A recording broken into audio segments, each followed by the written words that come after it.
నమస్కారం. నా ఈ ప్రయత్నం మీకు నచ్చినట్లయితే గనక మన ఛానల్‌ని సబ్స్క్రైబ్ చేసుకొని పై జాబితాలోని మరిన్ని వీడియోలను చూడటం ద్వారా మీ నైపుణ్యాలను, జ్ఞానాన్ని కూడా అభివృద్ధి చేసుకోవడానికి ప్రయత్నించండి. జై Hind.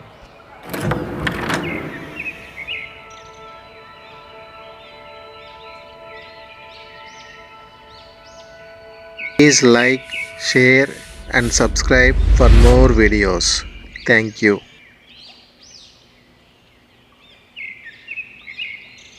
Welcome to my second video on when computers get it wrong. So you can be John Connor from Terminator. We're gonna stick one to the computers now. Computers are not always correct, and it's amazing in my, should I say, like research and my teaching, how many people rely on computers. They are good, but you've also got to rely on your own mind. Now here is an example from a real game, and this video is really concentrating on blockades again, but much more complex blockades than the first video in this series. And in this position, it's black to move, and black is threatened with the move b6. And that move is very scary. In blocked positions, the knight generally is a much better piece than the bishop. And that is the case here. It's a blocked position because if you look at the pawns are locked together. All these pawns I highlighted, they can't move. They're locked pawns. A knight works well in locked positions, closed positions. So what move did black play here? Well, Charzan played the amazing idea of queen to b6. And this is a phenomenal idea because you're allowing your queen to be captured by a mere knight. And Petrosian, this wasn't world champion Petrosian, just in case you're wondering, but it was another Petrosian. Petrosian obviously couldn't resist the temptation. And Petrosian here played knight takes b6 check. And again, we have the computer assessment running throughout this, just so I can prove I'm not just making this up. You can try this as well at home. But in this position, the computer I use, Komodo, said that white is now nearly +8 ahead, +8 pawns. But in actual fact, the position is a dead draw. And this move, knight takes b6, is a mistake because black can now take back on b6. And again, it's a blockade because how on earth does white break through into black's position? All the pawns are locked, so you can't get through. It should be easy to see. White's only chance is to try to come round with the queen and get the queen behind. But after a move like h4, there's a very good answer. What should you play now? Pawn takes h4. And let's say white tries to get his queen around. In the game, white played queen c2, maybe intending to slowly go queen d1, queen h1, queen h3. But there's a drawing move here. Can you see the drawing move to get your blockade? Pawn to h3, and this makes sure there's no entrance point for the white queen on the h3 square. If it's black's move, black will go pawn to h2, so white has to take the pawn on h3, and now black can simply play h4, and the whole position is locked. The white queen cannot enter into black's position. There's no way through. All the pawns are blocking it out. And of course, the white king has the same problem. So it's a completely drawn position. Now, before we move on to the next position in this video, let's just go back to the position after black plays this amazing idea, queen to b6.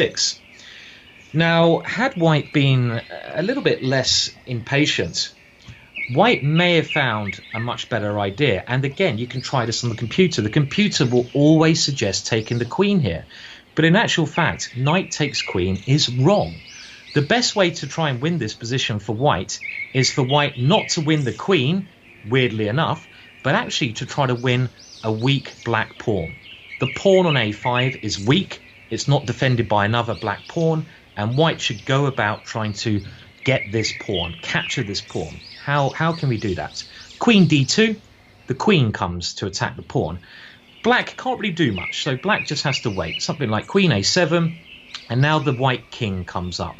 King a2, queen b6, king b3, queen a7, and now knight to c3. And the point behind this is the white king wants to go to a4. pressurizing the pawn on a5. Queen b6, king a4. Queen to a7, and now what should white do here? Well, white now should move the knight to also pressurize the pawn on a5. So what's the only square the knight can move to? b3. A little technique I use, if you can see a square that's very good for your knights and you've got time to maneuver it there, for example, b3 is where I want my knight because it attacks here, you can always trace back from that square to where your knight is and try to find the quickest route. So from b3 here, we can go to c1, and then e2, and then to c3. And then you can reverse that. So here, knight to e2, and that knight's coming around. h4, knight to c1, queen b6, knight to b3. White has got his ideal position. Every piece is attacking the pawn. Queen a7, and after something like knight takes a5, white should be easily winning here. White's plan now is to move the king back to b3. So let's say queen to a8, king b3, queen a7, then play a4, and then put the knight on c6, and eventually the a pawn should queen. So that's the way white should have won that one, but who can resist the queen? And computers will never get this right. I'd love to try this on AlphaZero, but I don't have access to that program. Let's now move on to my second example in this video, and we're going to have a look at another very interesting example, and this is from the white perspective of when we can get a draw in a very weird way.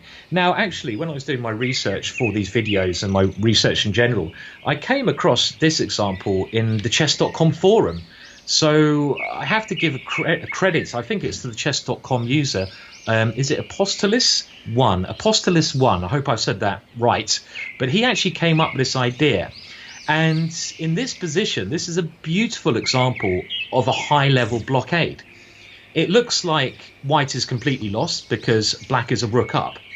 And black is getting ready to move the bishop, move the king to d7, and then eventually the rook will escape into the game. Also, there's a problem over here on b5. White has a fantastic way to gain a draw, and it really is quite a stunning idea. White, again, tries to keep a blockade as much as possible. If you want to try solving this yourself, I do suggest you can pause the video and have a go, because the computer will not help you here. The computer will not find the solution. In actual fact, after white's next move, the computer says that black is plus 12 points ahead, but he's not winning. He's not actually winning. It's an unbelievable case of the computer being completely blind. So have a go if you want to see how white can maintain a blockade here. It's a lovely problem. Well, the way you do it, are you ready? Have you paused? Is bishop to a7 check. Giving up the bishop, because after rook takes a7, the same goes for king takes a7. We now play b6.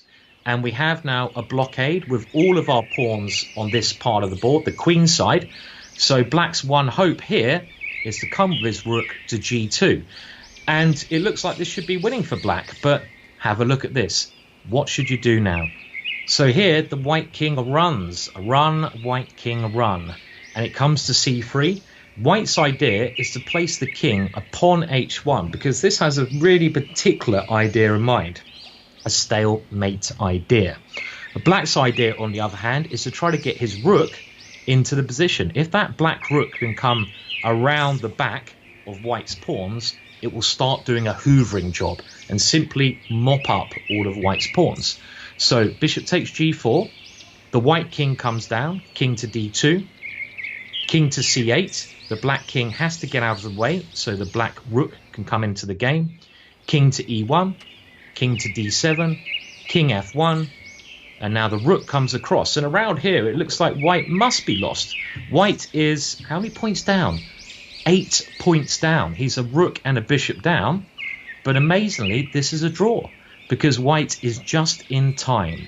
King to g1, and whatever black plays, let's say bishop to h5 check, the white king goes to h1. And what white will do here is just go king g1, king h1, king g1, king h1, and the king will just oscillate between these two squares. and there's absolutely no way black can win this. And again, put this on your computer. You can see the computer thinks black is completely winning, but there's nothing to do. If black ever tries to come in with rook to g2, the position becomes stalemate.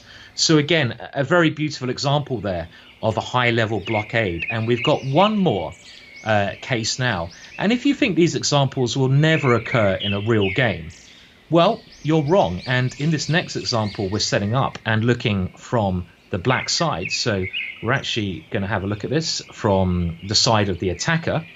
And this is the side of Hikaru Nakamura. We're going to see how this can actually occur in practice. This game was taken from the chess.com speed chess competition between Hikaru Nakamura, and Hikaru had the black pieces, and Magnus Carlsen with the white pieces. And we got to this position, and at the time I was commentating this, and it looked to me like Hikaru was completely winning. The game did end in a draw. Hikaru played a move such as knight d4 here. And for a long, long time, I was wondering, why on earth did Hikaru not play g3? Surely g3 is completely winning. And after the move g3, well, what does white do? Because if white takes on g3 at some moment, the h-pawn might advance. I'll give you a couple of seconds, and again, do pause the video if you need to try and find a way that Magnus could draw this position. Magnus being one of the, well, probably the best endgame player of all time. Now, can you think of a way that you can draw this? How do you stop black from queening a pawn? There is a way, and this is a very high-level blockade. Well, it's a blockade stalemate trick, and again, computers do not understand this position. So let's have a look. Well, the way out here is for white to take on g3. You have to play this, because otherwise that pawn is going to go g2, g1 with a queen and a win. So you have to take the pawn. You can't take with the h-pawn, because then black plays h2 and h1. And again, the queen pawns, the pawn queens, the queen pawns, you know what I mean. So you have to play here, bishop takes g3. And we can use the process of elimination to find this move, because other moves just clearly lose. Black now plays knight takes g3 check. And again, it may look like white is losing, because if white plays pawn takes knight, the h-pawn queens, h2, h1, and there's nothing white can do. But there's an amazing idea here. King to g1. And all of a sudden, black's king, a bit like the previous example, just stays in the corner of the board. It will go backwards and forwards between these two squares. So the position is a dead draw here, because the white king, a bit like the previous example, just stays in the corner of the board. It just goes between this square, the h1 square, and the g1 square. And there's no way at all that black can win. Let's have a look. Something like knight e2 check, king to h1. And if you try moving a knight, the king goes back to g1. If you try winning the h2 pawn, well, you can never really win that pawn. Let's have a look. Knight to d3, king h1. If you ever move your king forwards, it's stalemate. And if you ever move your knight to f2, it makes absolutely no difference. King g1. It's a dead draw. So another example of blockades there, and when computers get this wrong. And even around here, the computer that I use gives this as a bit about a plus 2.7 advantage to black, but it's a dead draw. Computers do not understand some positions. It gives us all a bit of hope, and I've got 3 more videos in this range I do suggest you take a look at. We're going to be looking at some different topics for the next 3 videos, and some more very beautiful examples from studies and also from some real life game situations. So thank you for watching this video. Make sure you watch the following 3 videos in this range of when computers get it wrong.